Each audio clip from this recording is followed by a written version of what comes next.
कि मुझे एक सवाल का जवाब देना है कि जो पिछले दिनों मौला अमीर अल मोमिनीन के एक सहाबी पे बकवास हुई कि हजरत मालिक अश्तर के बारे में बोला गया कि मालिक अश्तर तो एक खलीफा के कातिलों में शामिल था। तो अगर आपने कत्ले हजरत उस्मान की तहकीक करनी है तो आपकी किताबों में एक नाम लिखा हुआ है जिसने खुद जाते हुए मदीना से कहा था कोई है जो इसे कत्ल करे। मैं मिंबर से दुआए ज़हरा नॉर्थहैम्पटन में कह रहा हूं कि खलीफा, हम हजरत उस्मान को, आप उनकी इज्जत करते हैं, आप उन्हें खलीफा मानते हैं, आप हजरत उस्मान के कत्ल की तहकीक करवाएं, हम उस इंक्वायरी में आपके साथ हैं। आइए, आपके यहाँ खुलफा है ना, आपके लिए काबिल एहतराम है, तो फिर एक एक खलीफा के कत्ल पे तहकीक करवा लेते। अगर हजरत उस्मान तीसरे खलीफा हैं, आप उनके कत्ल पे तहकीक करें, हम उसमें तमाम दस्तावेज देने के लिए तैयार हैं। जो हमारी किताबों में रवायतें हम आपको दे देंगे, आपकी किताबों से निकाल के भी दे देंगे। तीसरे खलीफा के कत्ल में हम आपके साथ तावन करते हैं, फिर चौथे खलीफा के कत्ल में आप हमारे साथ तावन करें। भाई भाईचारा तो ऐसे होगा ना कि आप अपने खलीफा के कत्ल पे तहकीक शुरू करें, आज ही आगाज करें, हम आपको मैटर देते हैं, हम आपको बताते हैं कि किसने कहा था कि कत्ल किया जाए। वो दो अफराद कौन से थे जो कत्ले उस्मान की तैयारी करवाने के बाद मदीना से निकले थे। तल्हा और जुबैर का किरदार कत्ले उस्मान में क्या था? वलीद जैसे फासिक और फाजिर को गवर्नर बना के किस लिए भेजा गया था? अब मालिक अश्तर के साथ जो मुसलमान मौलवियों को दुश्मनी है, हमें उस वजह का पता है। मैं वो वजह बताने लगा हूं एक इशारे के साथ, और नौजवान इशारे को समझना। जब हजरत इमाम हुसैन का सर शाम पहुंचा है तो यजीद मलऊन ने एक शेर पढ़ा था, वो शेर आज भी किताबों में। उसने कहा काश आज मेरे बदर के मकतूलीन जिंदा होते तो कितने खुश होते कि मैंने अपने बदर के मकतूलीन का बदला ले लिया। यजीद ने यह शेर कह के बता दिया है, जिसका किसी ने कत्ल किया होता है वो उस दर्द को कभी नहीं भूलता। जिसका दादा किसी ने मारा हो तो कभी ना कभी पोता या नवासा बता देता है। अब मुझे नहीं पता माल के अश्तर की तलवार के नीचे से किस किस का दादा गया था जो आज तक वो जख्म भर नहीं रहे, आज तक वो तकलीफ भरी नहीं जा रही। मालिक बिन हारिस नखई कबीले से ताल्लुक रखने वाला अली का वो शेर कमांडर था, जिसके बारे में खुद अमीर अल मोमिनीन फरमाते, कितना बेहतरीन जुमला है मालिक के बारे में। फरमा मालिका मा मालिक, ये कुरानी लहजा है, लैलतुल कद्र व मा अदराका लैलतुल कद्र। अली फरमाते मालिक तुम क्या जानो मालिक कौन है। ये अमीर अल मोमिनीन के जुमले हैं मालिक अश्तर के बारे में। अली फरमाते मालिक तुम क्या जानो कि मालिक कौन है।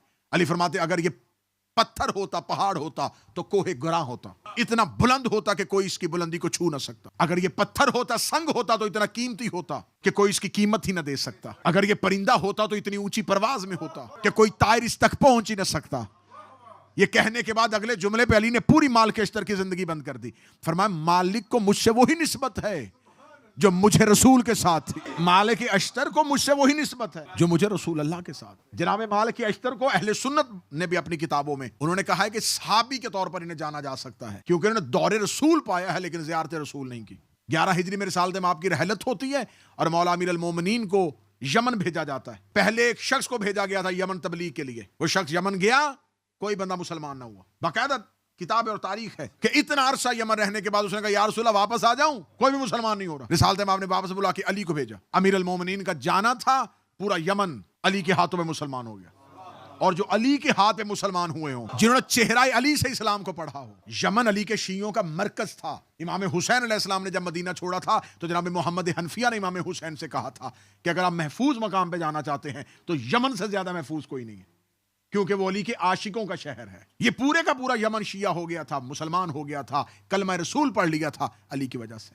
उधर से रसूल आखिरी हज के लिए निकल पड़े और मौला अमीर अल मोमिनीन यमन में थे। तो रिसालत में आपने फरमाया अली यमन से लोगों को लेकर सीधे ही हज पे, और जहां खुम्मे गदीर पे मौला अली की विलायत का ऐलान हुआ था। तो जनाब मालिक बिन हारिस अश्तर इनका लकब है। जनाब मालिक बिन हारिस नखई कबीले से ताल्लुक रखने वाले जब यमन में मौला अली गए हैं तो उस वक्त इन्होंने मौला अली के हाथ में इस्लाम को कबूल किया।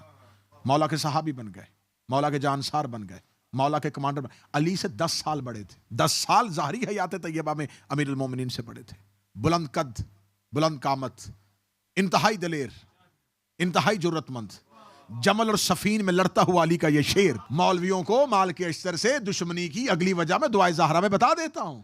जमल में ऊंटनी की 3 टांगे मालिक ने काटी थी। जो आज तक दर्द नहीं भर रहा वो तकलीफ की वजह यह है कि मालिक अश्तर जमल में अली के साथ खड़ा। यही मालिक था जब सफीन के मैदान में 1.5 साल तक वो लड़ाई चलती रही है सफीन की। हाँ, मालिक अश्तर का किरदार इतना नुमाया किरदार है कि अमीर अल मोमिनीन अली इब्न अबी तालिब ने मालिक अश्तर के बारे में कितना बेहतरीन जुमला है कि अली फरमाते हैं कि मालिक को मुझसे वही निस्बत है जो मुझे रसूल से थी। इस एक जुमले पे पूरी मजलिस पढ़ना चाहो तो इस पर पढ़ी जा सकती है कि रसूल को अली से क्या क्या निस्बत थी। रसूल अली पे कितना भरोसा करते थे, कितना एतमाद करते थे, उतना ही एतमाद अली मालिक अश्तर पे करते थे। जंगे सफीन में मालिक अश्तर रात की तरीकी में, लैलतुल हरीर रात की तरीकी में जंग हो रही थी। रात की तरीकी में मालिक अश्तर, कोई चेहरे नजर नहीं आ रहे थे, सिर्फ कड़कती हुई तलवारों और तलवारों में से जो शोले निकलते थे वो नजर आ रहे थे। मालिक अश्तर उन तलवार के शोलों में से अली का चेहरा देख रहा था। जो ही अमीर अल मोमिनीन एक सर उतारते तो साथ ही मालिक उतार देता, अली उतारते साथ मालिक उतार देता, अली उतारते साथ मालिक उतारता, और लड़ते लड़ते अली के घोड़े का मुंह मालिक अश्तर के घोड़े के साथ मिल गया। अली ने फरमाया, मालिक कितने मार किया है? मालिक अश्तर देखते कड़कती हुई तलवारों में, शोलों में, मैं आपका चेहरा देख रहा, जितने आपने मारे हैं उतने ही मैंने मारे हैं। इतना कहना था, अली देखते मालिक मुझसे मुकाबला कर रहा है, मैं तो तलवार चलाने से पहले उसकी पेशानी देखता था, अगर शजरे में एक भी मोमन होता मैं तलवार नहीं चलाता। इसी जंगे सफीन में मौला अमीर अल मोमिनीन जब फुरात के घाट पे कब्जा कर लिया, हाकिम शाम ने कब्जा कर लिया, तो मालिक अश्तर ने आके कहा था, या अली लश्कर को प्यास लगी हुई है। अमीर अल मोमिनीन ने मालिक अश्तर को साथ लिया, साथ लेकर अली सहरा में गए। सहरा में जाने के बाद अमीर अल मोमिनीन ने फरमाया, मालिक यहाँ से रेत को हटाओ। रेत को हटाया, फरमाया यहाँ से एक पत्थर निकलेगा, इस पत्थर को हटाओ। मालिक अश्तर ने अपने हाथों से पत्थर को हटाया। पत्थर को हटाना था, 400 गज गहरी जमीन, पानी का चश्मा फूटा। पानी के चश्मे का फूटना, अली ने फरमाया ताप पानी के चश्मे का फूटना था। अली ने फरमाया सारे लश्कर को बुला, सारे लश्कर को यहाँ से पानी पियो। मालिक अश्तर कहता, हमने इतना सफेद और इतना मीठा पानी जिंदगी कभी ना पिया था। मालिक अश्तर कहते, पानी पीने के बाद ने फरमाया, इस कुएं को बंद करो, इस चश्मे को बंद करो। हमने चश्मे को बंद किया। चश्मे को बंद करने के बाद हमने पूछा, या अली क्या चश्मे से दोबारा पानी पिया जा सकता है? अली फरमाया, क़यामत तक के लिए अभी चश्मे से कोई पानी नहीं पिएगा। हाँ, एक दफा ये चश्मा दोबारा खोला जाएगा, जब मेरा आखिरी बेटा आएगा वो इस चश्मे को दोबारा खोलेगा। ये कहने के बाद अली गुजरे, सामने बुरासा एक मकाम था, वहां पर एक देर था, एक राहिब सामने बैठा हुआ मंजर देख रहा था। वो जल्दी से नीचे उतरा, उसके हाथों में अंजील थी, उसने अंजील वहीं की वहीं पत्थर पर रखी। मालिक अश्तर के घोड़े की लजाम में हाथ डाला। उसने कहा, वो जो पीछे आ रहा है वो कौन है? मालिक अश्तर ने कहा, क्या जानना चाहता है? उसने कहा, वो नबी है। फरमा, कोई नबी तो नहीं। कहने का कोई पैगंबर है? कहने का पैगंबर नहीं, तो खुद बात कर। मालिक ने हाथ पकड़ा, उस राहिब को लेके अली के सामने जाके खड़ा किया। या अली, ये आपका पूछना चाहता है। अमीरुल मोमिनीन ने फरमाया, क्या पूछना चाहता हूं? कहने लगा, आपका नाम अवी है? फरमाया, जबूर में। आपका नाम एलिया है? फरमाया, अंजील में। आपको महमूद कहते हैं? फरमाया, चौथे आसमान पर। बैतुल हम्द आपका नाम है? फरमाया, आसमानी किताबों में। उसने देखे कहा, आपका नाम अली है? अमीरुल मोमिनीन ने फरमाया, कैसे पहचाना? उसे कहा, आसमानी किताबों में पढ़ा है, यहां पर एक चश्मा है जिसका पानी हर एक पैगंबर ने पिया है, लेकिन चश्मे को बंद कर दिया है, एक ही शख्स खोलेगा जो आखिरी नबी का वसी होगा। अमीर अल मोमिनीन ने अपना हाथ बढ़ाया, उस राहिब ने अली के हाथ पे कलमा पढ़ा। कलमा पढ़ने के बाद अमीर अल मोमिनीन वहां से चले। रात की तरीकी जंगे सफीन, अमीर अल मोमिनीन का वहां से निकलना था। मस्जिद बरासा के करीब से अली गुजरे। अली ने फरमाया, अब यहां पर मेरा लश्कर पड़ाव नहीं करेगा, क्योंकि इससे आगे वो मकाम आ रहा है जहां पर एक दौर में एक नबी की उम्मत पर अजाब आया था। अमीर अल मोमिनीन वहां से अपने घोड़े को, अपने लश्कर को दौड़ाते हुए जा रहे थे, पीछे पीछे अली के साहबी। और ये भी ज़हन में रखना, सफ़ीन में हर बंदा अली की मोहब्बत वाला ही अली के लश्कर में नहीं था। अगर हर बंदा अली की मोहब्बत वाला अली के लश्कर में होता तो हाकिम शाम से पैसे लेके आधा लश्कर चला ना जाता। अली के पीछे कुछ पेड़ लोग भी थे, कुछ पेशावर सिपाही भी थे, ऐसे लोग भी अली के पीछे थे। हर दौर में अली के पीछे कुछ बंदे किसी न किसी लालच में चले आते। हर दौर में अली को मुखलिस शिया नहीं मिले, हर दौर में अली को खालिस शिया नहीं मिले, हर दौर में अली के पास मुखलिस शियों की कमी रही है। कोई ना कोई किसी लालच में अली को अपना इमाम मान ही लेता है।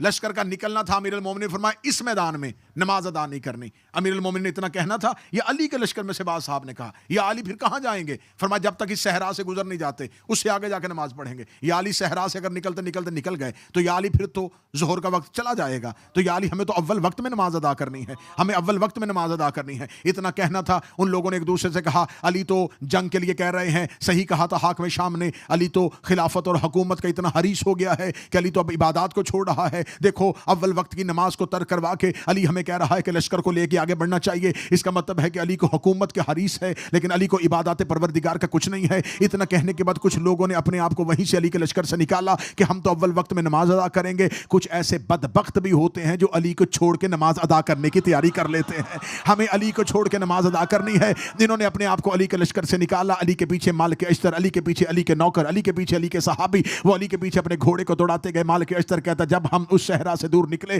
तो मालिक अश्तर कहता मैं बार बार सूरज की तरफ देख रहा था, मुझे डूबता हुआ सूरज नजर आ रहा था। मेरे जहन में ख्याल आया कि अली ने कहा था कि अव्वल वक्त में नमाज अदा करेंगे, लेकिन सूरज तो डूब रहा है, सूरज डूब रहा है, अभी तो मगरब की अजान हो जाएगी, हमारा मतलब है हमारी जोहर भी गई, हमारी असर भी गई। अली ने हमें कहा था कि हम इससे आगे जाके नमाज अदा कर लेंगे। डूबते हुए सूरज को मालिक कहता मैं देख रहा था। या थोड़ी दूर जाके अमीर अल मोमिनीन ने सूरज बिल्कुल टीलों के पीछे डूबती हुई सूरज की सुर्खी आसमान पे चमकनी शुरू हो गई।